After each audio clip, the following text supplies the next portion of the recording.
What's going on, everyone? Jordan here. I know you're not used to me starting the pod like this. It's because after we finished recording, Brian and I realized we totally forgot to do Yu-Gi-Oh! Moment of the Week. So your Yu-Gi-Oh! Moment of the Week is this. The Astros exiting the MLB playoffs after 7 years of reaching the ALCS is like watching Yami leave this world at the end of Yu-Gi-Oh! As Yugi and his friends watched on for one final time. All right, enjoy the pod.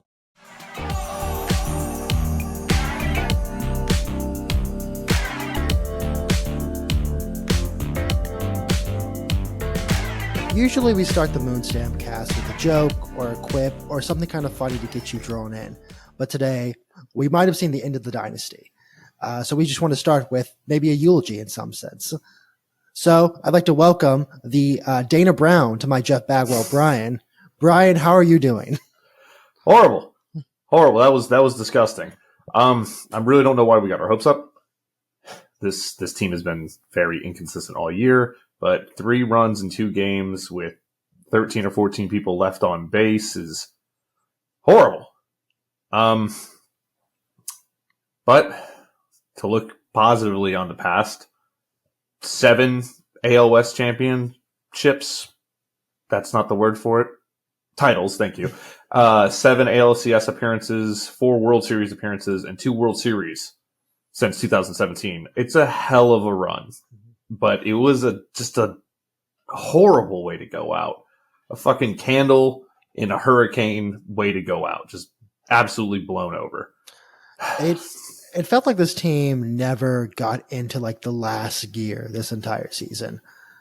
In the beginning, obviously, it was 0 gear.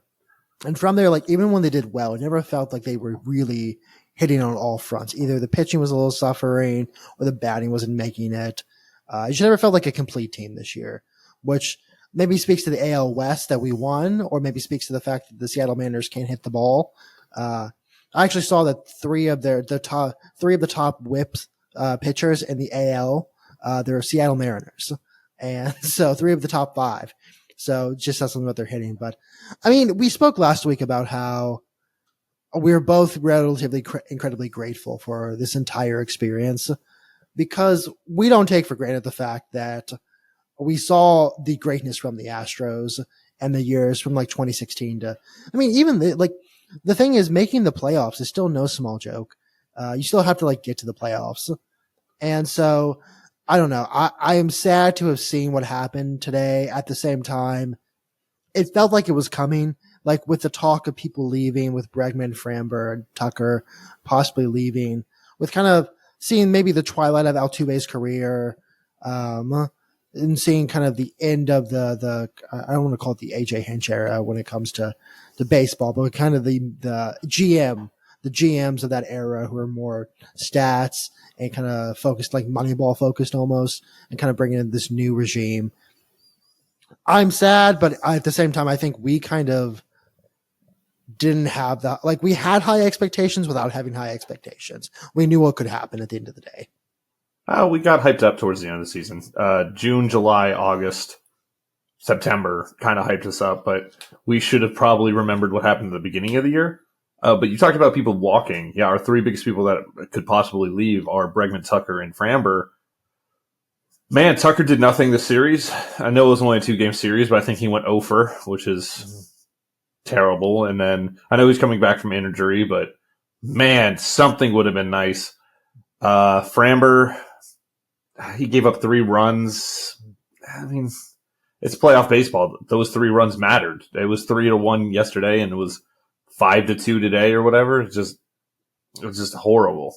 The one I want to retain out of the 3 is Bregman, because while he didn't have the best 2-game series, man, he was making contact everywhere, and he played great defense too. So, I don't know. Tucker did not look like he wanted to be there. He did not look like he wanted to be playing.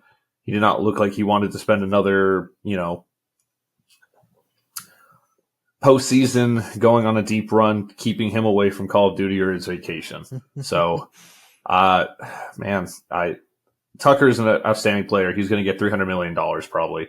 I would love to keep him, but at the same time, I'm not as heartbroken as I was at the thought of him leaving as I was at the beginning of the year, because he just injury and didn't show. Like when he was healthy, he just didn't care. It looked like so.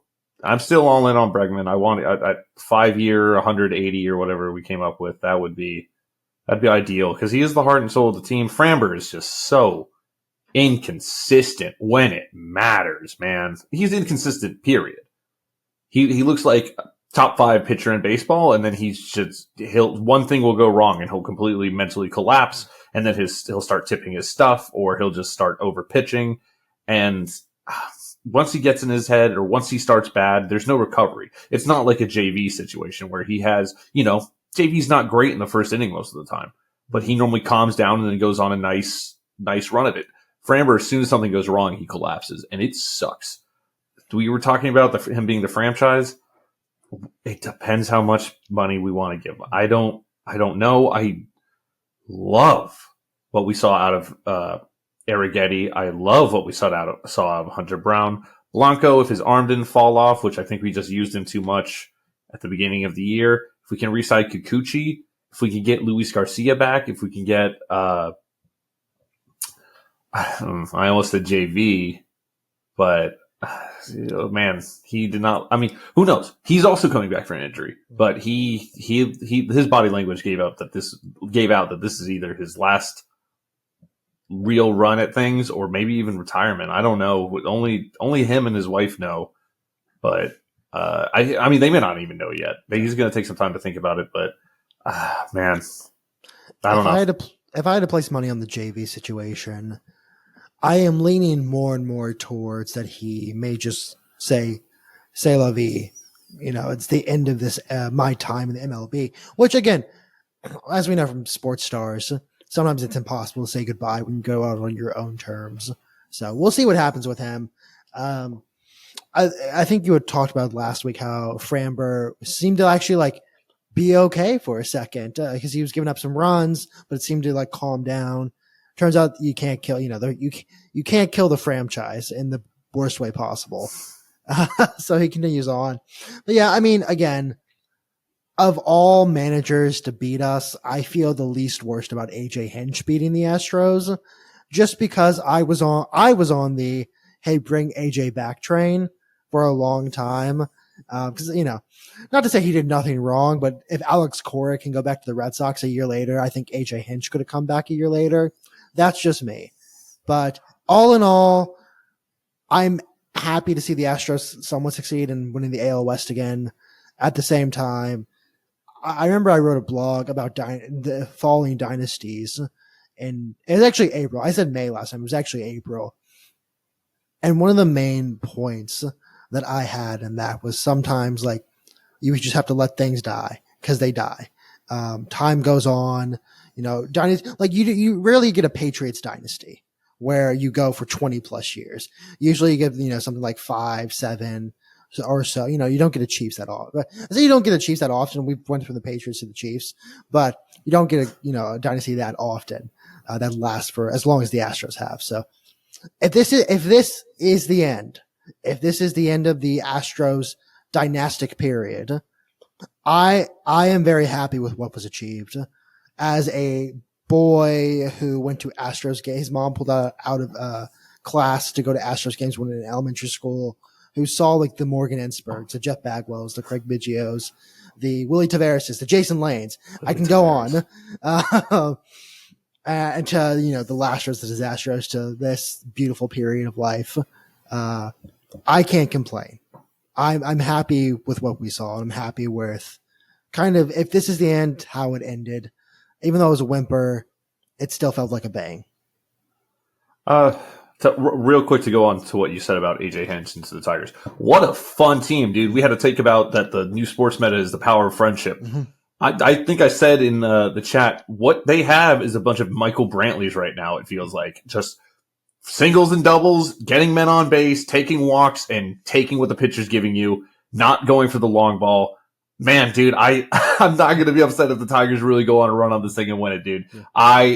First off, I always have had a soft spot for Detroit. I was a big Lions guy when Stafford was there, and then now that Goff is there, I'm big. I like when Detroit is good. Sports are better when Detroit is a good sports city. So I don't know. Yeah, it sucks that we lost, but if we were going to lose to a team, I'd rather it be.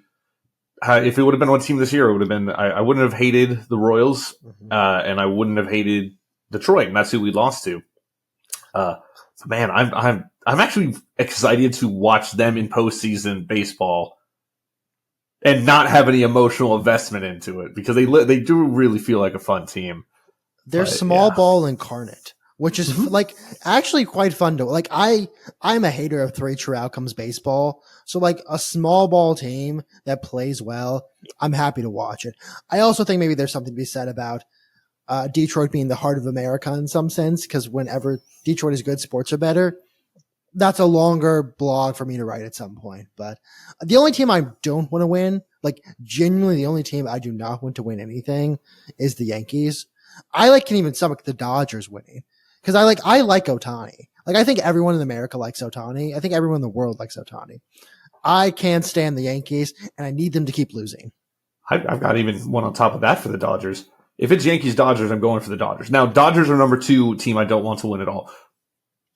I like Mookie Betts. Yeah. I do. I like Ohtani. I like Mookie Betts. There's worse things to happen, like the Yankees winning, but I digress. Quickly, speaking of winning, before we move on from baseball, if I was an Arizona Diamondbacks fan, I would have flied out to Atlanta and done damage to the stadium after seeing those two teams congratulate each other after the games. Because listen, I watched the games. It was they actually tried. But if I'm an Arizona Diamondbacks fan and I'm watching them, you fuckers are losing on purpose, aren't you? You want to win. You guys, AL East brother, or not AL East, NL East brothers. You guys want to go to the playoffs together. I'm going to do damage to all y'all's lives. Maybe Grimace needs to go in front of Congress at some point to explain his actions. So again, I'm an Astros fan, so I don't have to deal with this. But if I was an Arizona Diamondbacks, maybe a bit peeved after watching that. Dodgers, just now that you've reminded me, Dodgers are my 3rd team I don't want to win. I do not want the Mets to win. Oh my God. A New York series would be my worst nightmare. Here's the thing.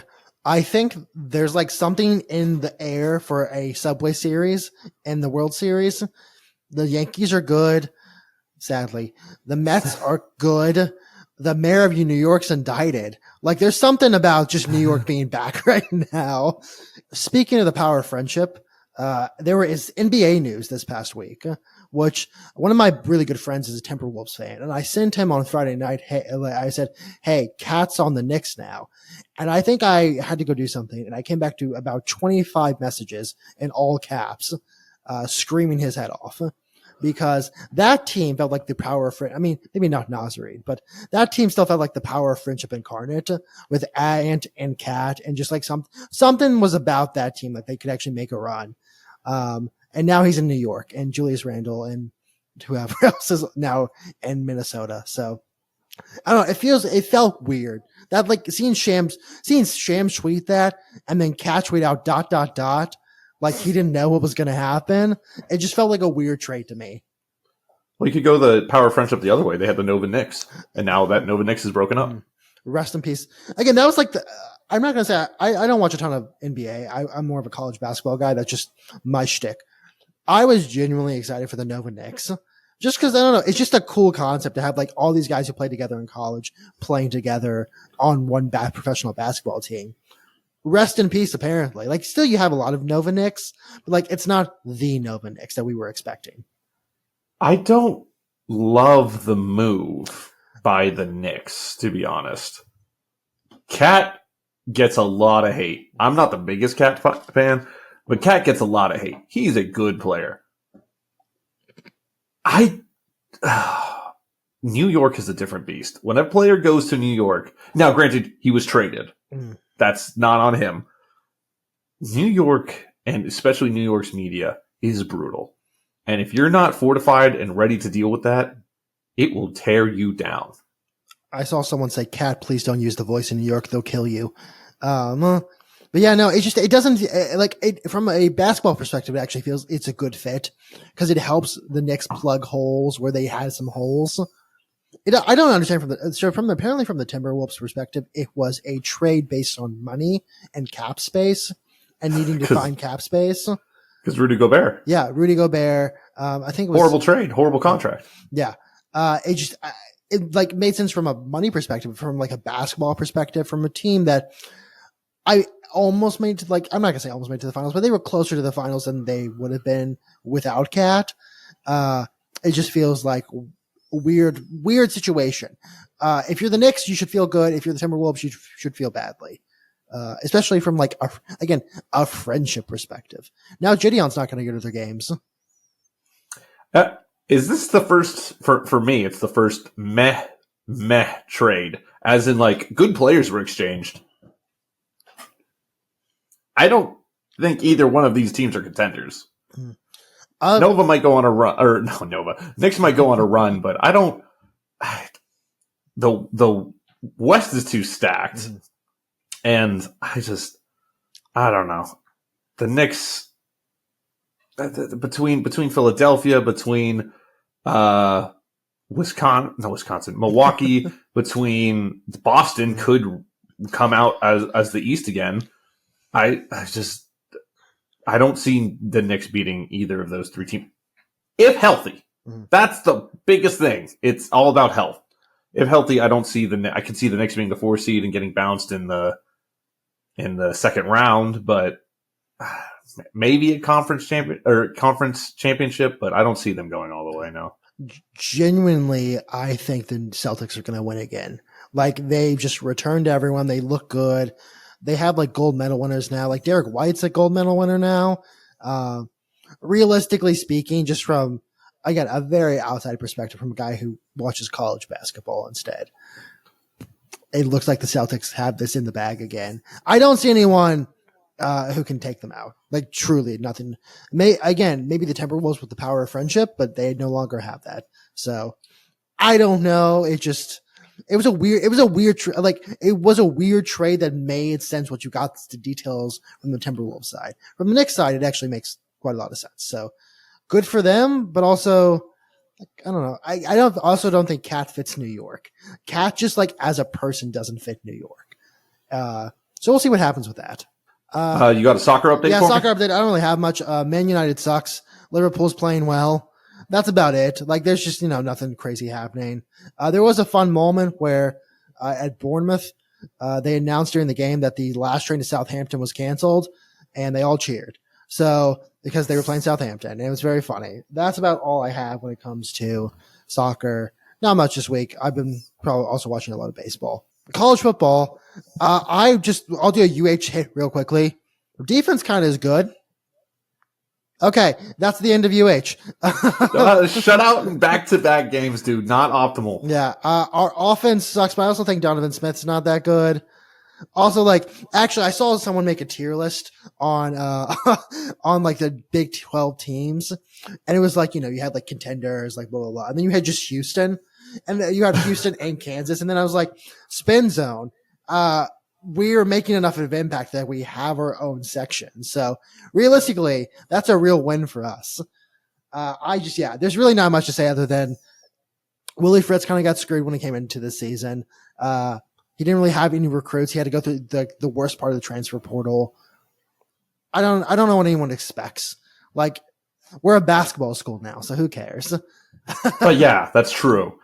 On my side of the fence, same thing really. Defense fucks. 63 points over 5 games, 12.6 points a game. The defense is incredible. Riley Leonard, here's a change. Riley Leonard threw a touchdown. He was wide open. I think he threw 2. Could be wrong, but still can't pass the ball really that well. But hey, running game looks good. Defense looks phenomenal. I guess we're taking the Alabama approach to things from the mid 2010s of just hammer the football down people's throats and don't let them score any points. Besides that, we march on. We got a bye week this week, so for Saturday, it's just stress-free college football for me outside of hypothetical bets. Yeah, there's also not like a lot. There's Missouri A&M, but there doesn't feel to be a lot going on. Speaking, by the way, of Notre Dame, to bring back an old enemy, NIU and NC State played this past weekend. Now, the commentator for that game was Thomas Brenneman. Brian, do you know who Thomas Brenneman is? No. You will when I say this. He did not know when he was going to put it back on that headset because he considers himself a man of faith. He was the commentator for that game. He put the headset back on. Castellanos. That's his name? Oh, man, yeah. I never knew his name. I didn't know his name either, but like I just saw on Twitter. It was like, hey, look who put on the headset again.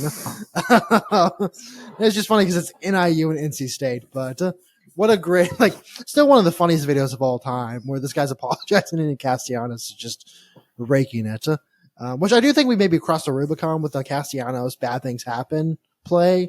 At the same time, it vaguely keeps happening. So I don't know. He's like the harbinger of doom now. He's a writer of the apocalypse. To build off what you said real quick, yeah, the only big matchup, the only top 25 matchup this week is Missouri at A&M, and it's at 11 o'clock in the morning. So fuck top 25 primetime matchups, I guess. Mm-hmm. I don't know. And then the last note I had on college football this week was Georgia-Alabama was awesome. What a fun game, dude. Ryan Williams, he's graceful. Like, he's a graceful wide receiver. He's also, I don't know when his birthday, I could probably look up when his birthday is. I don't know when his birthday is. This man just can't even 17. vote. He can't even vote. Like, he's out there making football look beautiful by like doing spin moves and like with the bobbled catch. He like perfectly kept his eye on the ball the entire time. He was like playing baseball right there. It was beautiful.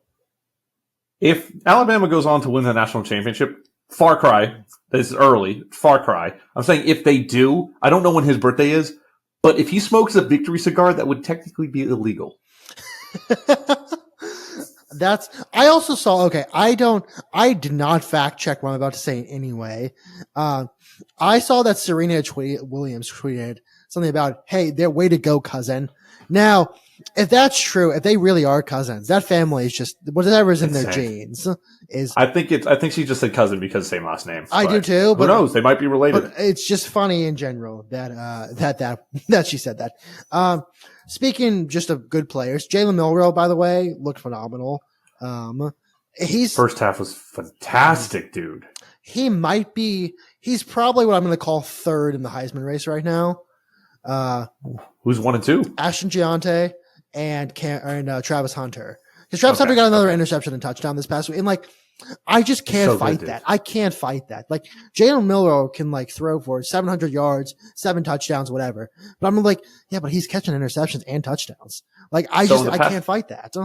In the past 2 weeks, Travis Hunter's Heisman odds have gone, I believe, from 40-1 to 7-1, which is a fucking huge leap.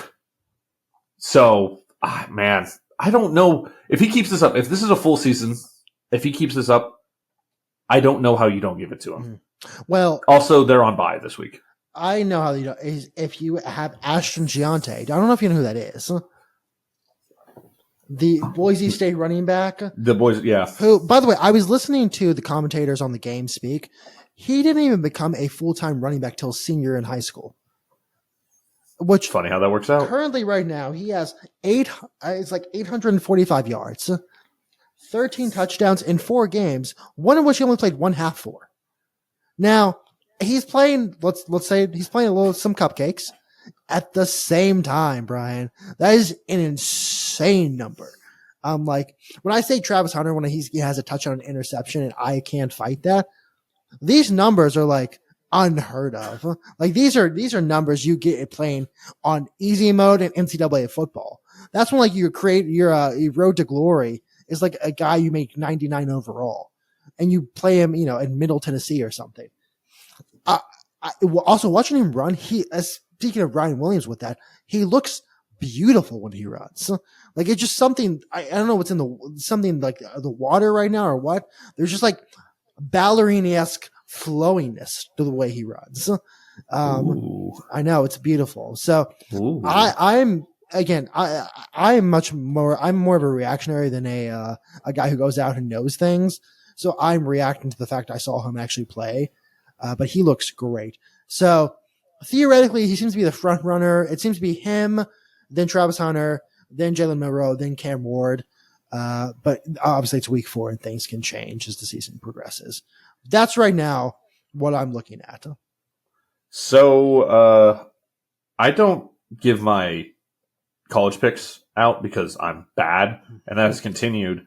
I only have 13 plays this week instead of 23 last week. And I am now 29, 38, and 3. Not great. Quite bad. But we march on. This week is kind of, I don't care about this week a lot. I care about it for one reason. It's because the college game day is at Cal this week.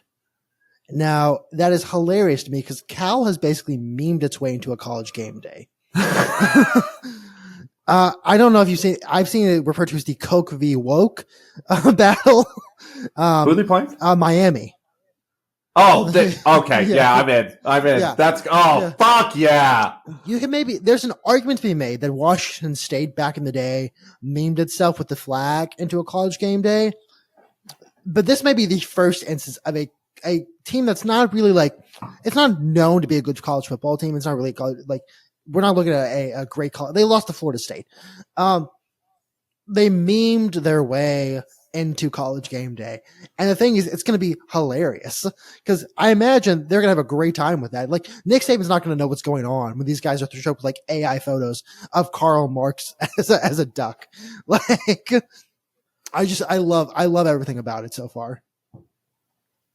Yeah. Like I said, when I say I'm not too into it this week, I mean, there's no huge game like last week where there was 4 top 25 matchups and there was a lot of fun football being played. On paper, this doesn't look like the best week in the world. College football, that's the fun of it. You don't know what's going to be a fun game. UH plays TCU this week. Don't know what TCU is doing this season, but know where we're going to get killed. I'm just looking at our schedule. We play Utah soon. We play Kansas State soon. We play BYU, who looks great. So we're about to get killed. Let's play a game. Right. Let's play a game real quick. Right. Does U of H put points on the board this week? Honestly. Okay. I want to say no because I think it's funnier if the answer is no. Realistically, probably just because being shut out 3 times would be fucking insane. There probably has been I don't know if there's a big a Power 5, a power conference school that's ever been shut out 3 weeks in a row by other teams from the conference. There probably has been. Not factoring Vandy has to be, right? I don't know. Maybe Vandy can kick a field goal every once in a while. Northwestern, maybe? If they had a gauntlet, if they had to play Wisconsin, Michigan, and Ohio State or Penn State in a row or some shit. But that's just think of how badly things in an hour of football, you don't get close enough to kick a field goal. That's that's really hard to do. You have to try to do that. So I'm going to say they score this week. And now if they don't, I think it's going to be really funny because that's hilarious. But again, if you can't score a field goal, that's crazy. They have to punt at some point. I don't know. It's hard to get shut out in football. It really is hard to pitch a shutout. Yeah. So we'll see about this week. The thing is, if we were playing, we played TCU then Kansas. Kansas also sucks. But if we were playing Utah or Kansas State or BYU this week, I'd be more than happy to say yes. Just because those are actually really good teams. So do you know off the top of your head when you play Kansas? 2 weeks from now. So October 19th. I know. Dude, remember that phrase that me and my brother have? Yes. Oh, no offense, but yeah. Oh, no, 100%. I'm going to love that game. Dude, it's going to be you see the Battle of Mid? This is going to be the Battle of Shit. It's going to be literal shit. It's going to be one of the worst. If this might be the first tie in college football at 0-0. Just no one can score. The first recorded tie at 0 in football literally ever. Probably happened in the 1800s. I don't know. I don't know if you have anything else on college football. I want to hit on one more thing, which is the SEC Big Ten conglomerate that's apparently being formed. I don't know if you saw that. So apparently, its reports are that the Big Ten and the SEC want to work together and create it so they have 8 automatic bids to the football playoff, which means leaves 4 for everybody else. Yeah, no, I agree. I agree so much. Like, I hate that. I hate that to my, and maybe it's because I'm not an SEC person or a Big Ten person. I hate the Big Ten in general because of basketball. They think they're so high and mighty and just can never do anything. But like from a footballing fan perspective, that's like, I don't want like the 4th best SEC team to make it in automatically. Maybe the best Mountain West team can't do it. I don't know. I hate this. I hate that a lot. Partially because that leaves only 4 spots for me to find a way in. Now, is it guaranteed 4-4 split, or is it between the Guaranteed 2 conferences? 4-4. Guaranteed 4-4. Fuck that. Yeah. Fuck that. Yeah. It's just the worst thing I've ever, like, give me some like soccer context. There was something called the UEFA Super League that was kind of created a couple years ago, where it was going to be like these top teams from each league create their own league to play each other. And everyone was like, this is the dumbest thing I've ever heard. And like, they fought back against it. There are enough. I don't know who listens to this podcast. The 5 people listen to this podcast. So who cares? There are enough dumb SEC and Big Ten fans who would go for this. Cause they're like, oh, my team, it just means more SEC. It's like, cool. That's awesome. A&M is not a good team. It's probably maybe a top 4 team. I can get behind Texas, maybe get an automatic bid right now. No one else. I don't know. Let's just say this for all the SEC and Big Ten fans out there. Here are your automatic. Oh, we get 4 automatic bids. Great. Alabama's auto going to be in. Georgia's auto going to be in. Texas is auto going to be in almost every year. Mm-hmm. So that means the rest of you idiots are fighting for 1 spot. Over on Big Ten, Penn State is normally a top 15 team. Ohio State is normally a top 5 team. Michigan or USC would take, those might be your 4 every single year. Mm-hmm. So, woohoo! Root for your conference or some shit, I guess. But, there's those, you don't want that. Yeah. Because if they somehow get this passed, that means you're only getting those. Oh, you get 4 guaranteed? You're only getting 4. Yeah. So you can't have a Wisconsin sneak in at the end. You can't have an Oregon sneak in at the end. You can't have a Missouri sneak in at the end. You can't have a Texas A&M. You can't have God, I hope it happens when a Vanderbilt sneak in. It would be phenomenal for the upper end, for the LSUs, the Alabamas, the Georgias, the Texases. It would be horrible for everyone else in that conference. And that's a horrible idea. And then you have like the ACC, the Big 12, the Mountain West. Like you have all these other football, the non-conference people. What? BYU. BYU's one of us now, so shut up. Fuck! My Mormon brothers. The Catholics and Mormons, best friends. Best friends. Hey, they're both sex according to godless sex according to the Protestants.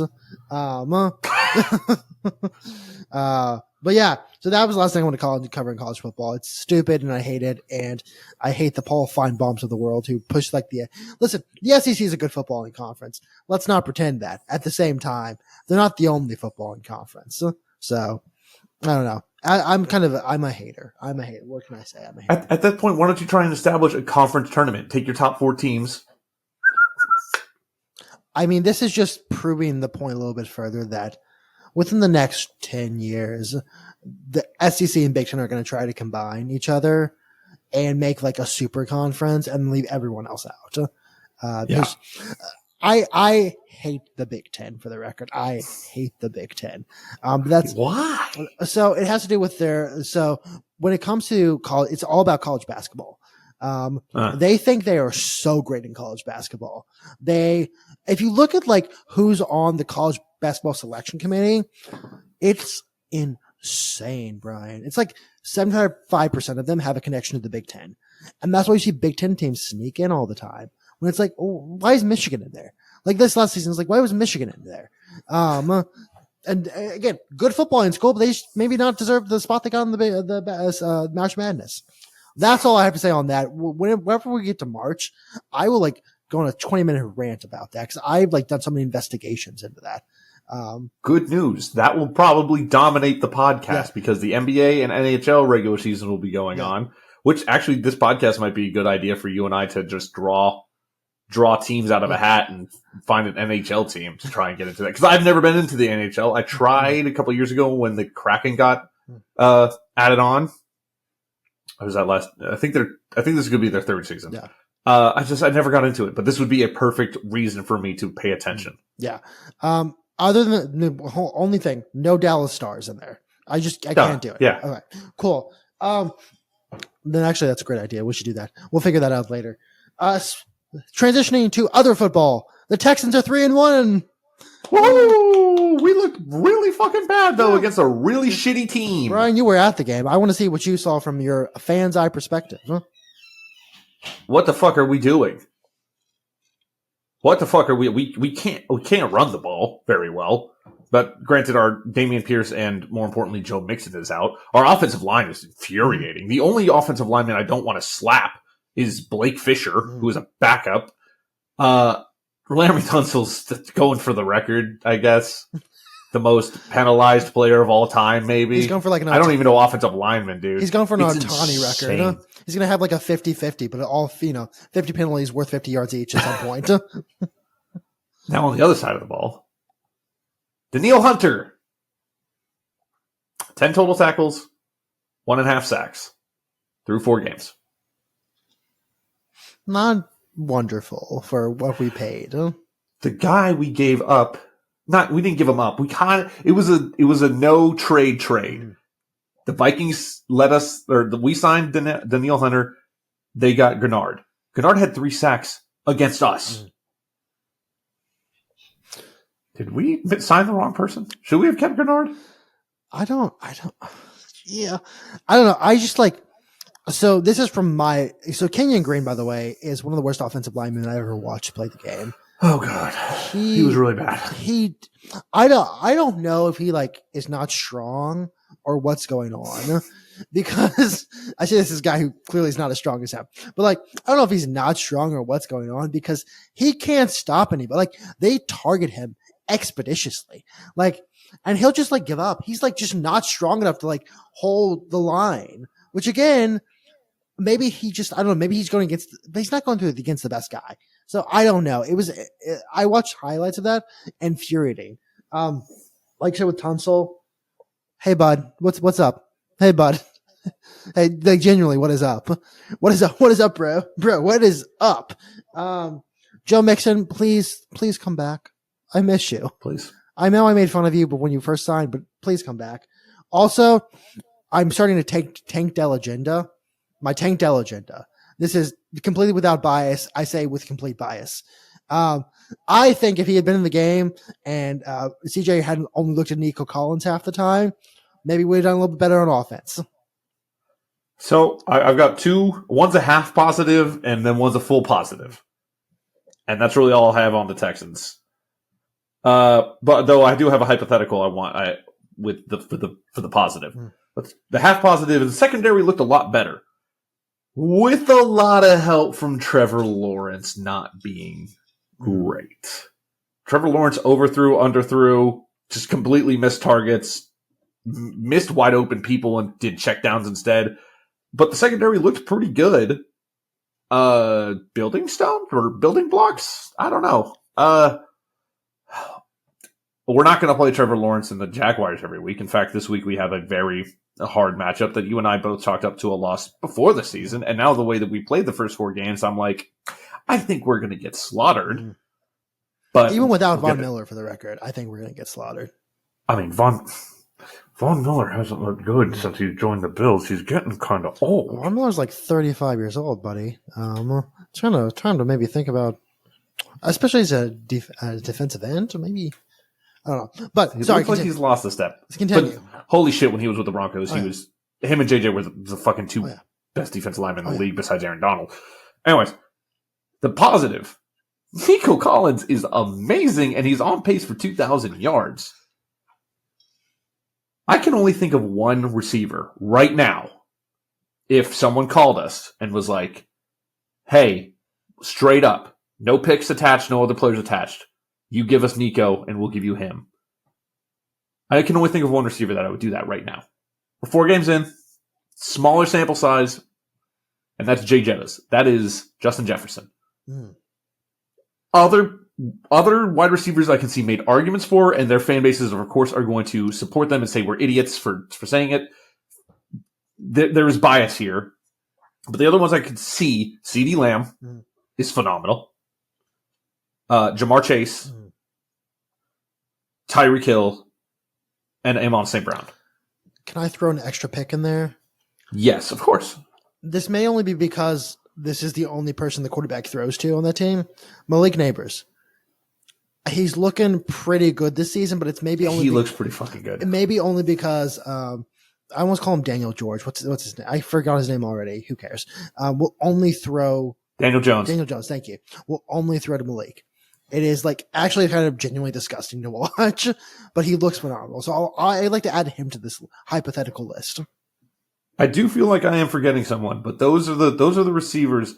Jay Jettas instantly. The other 4 I would consider. Healthy. I should clarify healthy. Ayuk hasn't looked good. Debo's been hurt. My Calvin Ridley take has been kind of 50-50. Drake London's been down. Garrett Wilson's been a huge disappointment. He can't get on the same page with Aaron Rodgers. I'm just trying to go through wide receivers. Zay Flowers, no, not better than Nico Collins. It's been a weird season for injury. It feels like everyone's getting injured pretty early this season. Mike Evans, maybe. Mike Evans should be on that list too. Yeah. I'll give you Mike Evans. I think he's a strong maybe, because again, he's going to get 1,000 yards no matter what. But yeah, want to point out real quickly, Derek Stingley, 2 game-saving swats. Dude killed it again. I love him. Yeah. I love him so much. He is, and also maybe another positive, with the offensive line just kind of looking like shit. CJ does really well. We know he does well when it comes to constructed plays, but when he has to scramble and the pocket breaks down, he's still doing quite well with that. So that's a positive in my mind. I agree. But I talked about it last week. The only thing I'm scared about is that once those plays break down, he hyper focuses on Nico Collins. If defenses know that, this is a scramble drill, take out Nico Collins. He's the first read. And when you're scrambling, you only have time for maybe 1, maybe 2. If you take out that first read with Nico Collins, it's going to get a lot harder and it's going to look a lot uglier. Now, with how talented CJ is and how talented Nico Collins is and how good they are together and the chemistry that they have, this may never be a problem. But it's just some worrisome that I'm sure he's thrown it to other people while scrambling. But it does feel this year that he is hyper-focused on Nico Collins as a safety net whenever he scrambles. The thing is, if we're noticing, there's definitely some guy, some analyst in the NFL locker room who also is. So I'd like to imagine, maybe it's just, it's the Jaguars, whatever. I say whatever. But I imagine maybe come in the next couple of weeks, we're going to see some defenses with some confidence when it comes to, hey, if CJ's scrambling, just shut down Nico Collins as quickly as possible.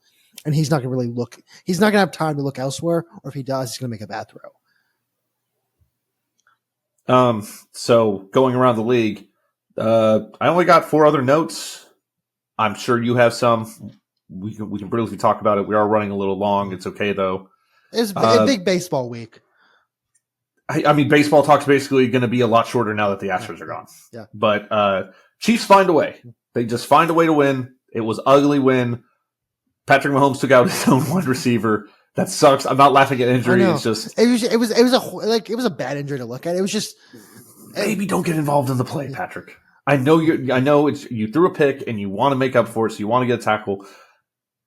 Maybe don't get involved with the play. Losing your wide receiver 1 for the year because you threw a pick is never going to be worth it. Losing it, and because you did it yourself as well, which is I don't know, it was a hard thing to watch. I'd like to point out real quickly about that game. Something I saw that I was like, this is weird. The wide receiving core wore Travis Kelce shirts during the game. I'd like to, before the game, as a tribute, I'd like to say real quickly, Travis Kelce is not dead. He just sucks this season. There's no reason to be wearing Travis Kelce's shirts like it's a memorial. You just, I don't know, get good. He's a 33, 34-year-old man playing tight end. I imagine he's going to slow down. He's been he's been partying. He's kind of been jet setting a bit in the off season. He's not going to be as good as he was. Why are they wearing shirts like he's dead? He's a 34-year-old man dating the most famous woman in the world, who is a billionaire, while signing $100 million contract for his podcast. Yeah. He is okay. Yeah. He's gonna be okay with how slow of a season he started with. And by the way, he kind of had a down season last year, and then he went to the playoffs and he fucking murked everyone. So maybe they've realized, similar to what they used to do with Gronk, hey, let's not involve you very early in the game because you're so goddamn good. We want to make sure you're healthy and ready to roll when it's playoff time. Maybe that's the game plan. Maybe they said, fuck your fantasy teams, and that's okay. Most football players, I'd say 90% of them, 99% of them, don't give a shit about your fantasy football leagues. And Andy Reid probably would laugh in your face if you dared mention that to him. Dude, Andy Reid would spit in your face if you're like, well, he's like, what are you talking about? I don't know why you did the Bill Belichick voice for him, but like, yeah. Again, that was not a shot at Travis Kelce. It's a shot at the wide receivers who were like, hey, he's not dead. He's just not great this season. So I don't know. I thought it was really dumb. Yeah, no, Chiefs are going to be the first team in the league to go 16-1, maybe 17-0 by winning by 4 points or less. Yeah, they may never cover a spread. I don't expect them. I mean, at this point, who knows? Who knows if they'll ever cover a spread? They find a way. Vikings, the other 4-0 team, Vikings are really fucking good. They're ridiculously good. That's they went to Lambeau with a full-powered Packers team because Jordan Love was back, and Jordan Love looked great. And they won at Lambeau. That is hard to do. Can I say something about Jordan Love? Go ahead. Jordan Love had one of the weirdest games I've ever seen in my life. He looked good, but he threw for 389 yards. Quarterbacks are back. He went 32 for 54. He threw 4 touchdowns and 3 interceptions. I know he's got to be hurt. 54 throws. Oh, and the thing is, he threw all over the field. Like it wasn't, if you've been looking at like this past charts this season, it's been like you go 10 yards and it's like all in there, kind of clustered towards the middle. And then it's there and then 20 yards and then just out on the sides. And like, it's crazy. It was a weird, like, I didn't notice it while I was watching the game, but going back and watching highlights, I'm like, this is a weird game, like in a good way, but just kind of in a weird way where there was no scheme per se. It was just like, hey, Jordan, just throw the ball, please. Just throw it out there. But yeah, man, Vikings are really good. Their defense took a step back, but they were playing a Jordan Love-led offense in Lambeau, but they still won. So I stand by what we said last week, what you said, your hot take, that the Vikings are the best team in the league. They are currently the best team in the league in my eyes. I mean, the only other team that I thought had some standing there was the Bills, and they looked like trash this past week. Oh, they got decimated. Yeah. So I'm gonna have to stand by that. Like, again, I thought the Vikings were gonna be the last team in the NFC North. Like, I thought they were gonna be like solidly last, and now I'm watching them like, what is going on? This might be the best team out there in the entire league. They have to flex Vikings Lions. They have to make that a primetime game. That game is going to be fucking sick. Yeah. But before we jump too far away, yeah, the Bills got dismantled. And hey, Ravens fans, remember when I said don't panic? Told you not panic. Holy shit. Derrick Henry, by the way, 87-yard touchdown run. He still has the 250-pound man should not move that quickly. And he turned on the fucking Jets. God. I have a take about that game. I think there was black magic involved. There you go, Jordan. What do you mean by this? So this past week, we all know of Oz the Mentalist, right? The guy who. Yep. Okay. This past week, he went to the Bills and did it with the Bills, and it was a fun time. Then they released the video, and Josh Allen threw the ball to people, and he already knew who he was going to throw the ball to. In 2022, Brian, Oz the Mentalist called that the Ravens were going to win the Super Bowl. Now, I'd like to say, was Oz the Mentalist involved in the Bills looking that bad this weekend? I know. Congress and Joe Biden, get on this. Joe Biden, right now, get on this. But yeah, that's my, I watched it. I was like, dude, this guy, they looked really bad this weekend. I wonder if there's a little, some mental Oz games going on here. But yeah, that was my take. And the last note I have for around the league is Jaden Daniels is nuts. 3 games, 1 punt, I believe. Wow. Hey, Washington, congratulations. You found your quarterback for the next 12, 15 years. Now the discussion has begun. Did the Bears take the wrong quarterback in Caleb Williams? I'm still going to say no. I think Caleb will be okay. They've had a very weird schedule to begin with the year. I think Caleb Williams is going to be a phenomenal quarterback in the NFL still. I think Shane Daniels is a phenomenal quarterback in the NFL currently. This is my take. I think Caleb Williams can be. They need to ship Shane Waldron off to Siberia. He is making that team look bad. They had a meeting with him. It was like, hey, you need to be more aggressive, please. The offense had a meeting with him. Caleb, I think there was a chart I saw about his time in Seattle versus his time here. They're just like running 4 straights the entire time. Like there's no solid scheme to anything that's happening. So if I'm the Bears right now, and I'm releasing highlights of my punter in week 4 after week 4, which is, and that's like the White Sox admitting to after the season that I don't know if you saw the White Sox's letter, which was like, hey, I'm sorry, we were horrible, our bad. Releasing a video of your punter, highlights of your punter in the 4th week of the NFL is like that. Shane Waldron needs to be like put in Guantanamo or something because like he's destroying Caleb Williams and that entire team. A team that I think we both thought was going to be quite good this season with all the weapons Caleb Williams had. I think they're going to be okay. I still think they're going to be okay. It's early. Caleb Williams is still learning. Like I said, I think Caleb Williams is going to be a phenomenal player, but Shane Daniels is a phenomenal player now. Last thing I have on football. I think we should also send the entire Colts coaching team to Siberia. You may ask Jordan why. Not only did Lord God Joe Flacco make a return and show again why he's Lord God Joe Flacco. What are they doing with Anthony Richardson? Anthony Richardson got hurt at about 5:30 in the game. All right. He was gone for about 2 minutes, some sort of hip injury, came back, immediately injured his hip again and was out for the rest of the game. What are you guys doing with that? Are you trying to kill him? I know he's like Russian roulette of football where he's either going to throw you, he's like a James Winston. He's going to give you the best ball you've ever seen in your life, or he's going to throw you like an interception, like a ball that should be intercepted. And I say that with love, as a lover of James Winston. I don't love how correct that was. I say it as a lover of him. The 30-30 season is bigger than the greatest. It's better than the Ohtani season. It's better than Cunha season. It's better than any season I've ever seen that's historic. Entertainment wise. From a perspective of a coach, I'd want to kill him. But from the perspective of a fan, I was like, it was perfect. Beautiful. Yeah. But yeah, I think the Colts staff also needs to kind of say something like, well, hey, why'd you let your star quarterback who is looking pretty good go get killed? Who is injury prone? Who has injury troubles? Mm-hmm. Who has had a past of injuries? What do you do? Why are you risking that? In week 4. It's the Lord God Joe Flacco agenda. He's back. With Joe Flacco sitting on the bench, you have the man right there. You have the perfect man right there. But yeah, that's all it was a good football weekend. We'll see what happens. Again, the Monday night, what a just stink fest. That Ravens Bills over before we get into the picks and my bets, because this is bet relevant. That Bills Ravens over was one of the worst bad beats I've ever had in my entire life. It was over 46. It ended at 35 to 10 with 2 missed field goals in the game. Also, bad week for kickers. Lots of missed field goals. Yeah. It's like they started off really well, and now they're not doing as well. So, would you like to get to picks, Brian? Would you like to do your picks for us first? Do you want to do my bets, or do you want to do our back and forth picks? Let's do back and forth, and we get to that.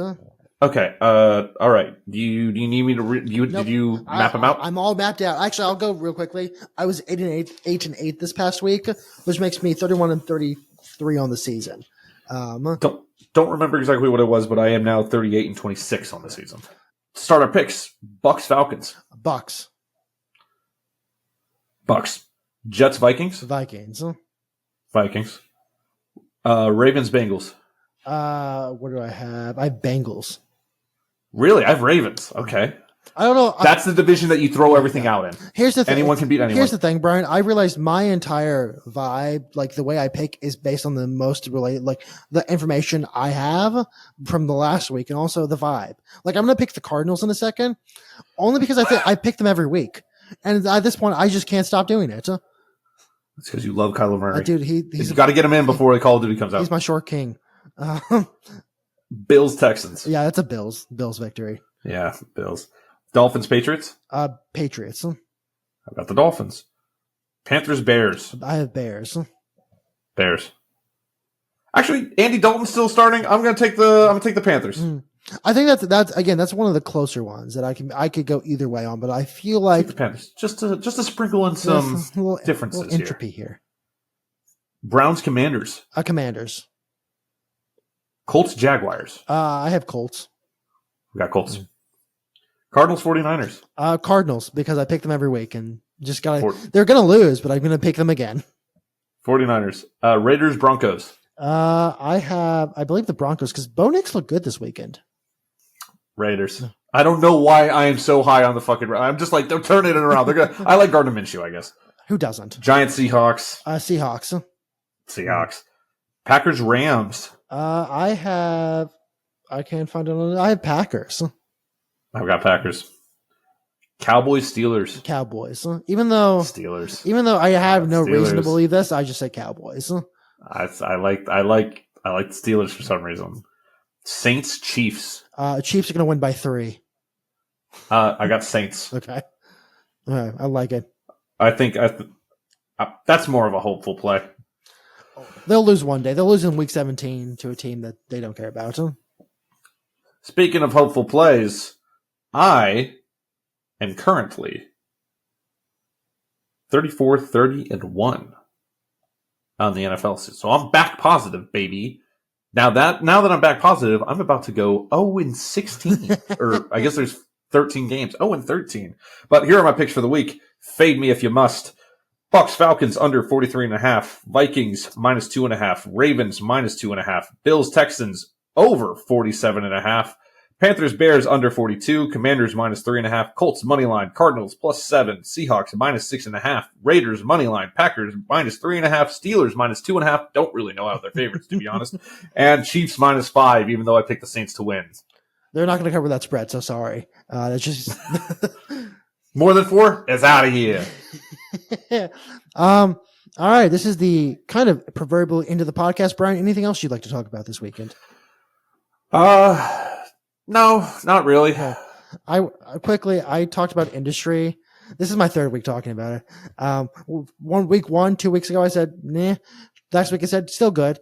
The finale of season 3 came out this past weekend. I want to say I was emotionally wrecked in a way that I was not prepared for. It's still not good or bad, like in a good and bad way. That's the thing. Like it was such a good. There's just like this one thing that happened, and I can't. Objectively speaking, no emotion in it. As in, was it a good episode? It was a great episode. Fantastic. Okay. It was just there's a scene that happened, like a thing that happened. That was 3 seasons in the making, and it happened, and like. But it happened in a bad way. And like, it was, they played like a song to it that they had like a montage. Apparently it was like written like a serious finale, even though it's not. It's just perfect. It got me like the tear up some. Like I was emotionally wrecked for a second. So good on you writers. But I'd like to apologize to industry for like 2 weeks of slander. My bad. Where can they find you at, Jordan? Find me at Jordan's Thoughts on Twitter, and if you feel so inclined, follow us at Moonstamp across the board. Brian, where can the people find you?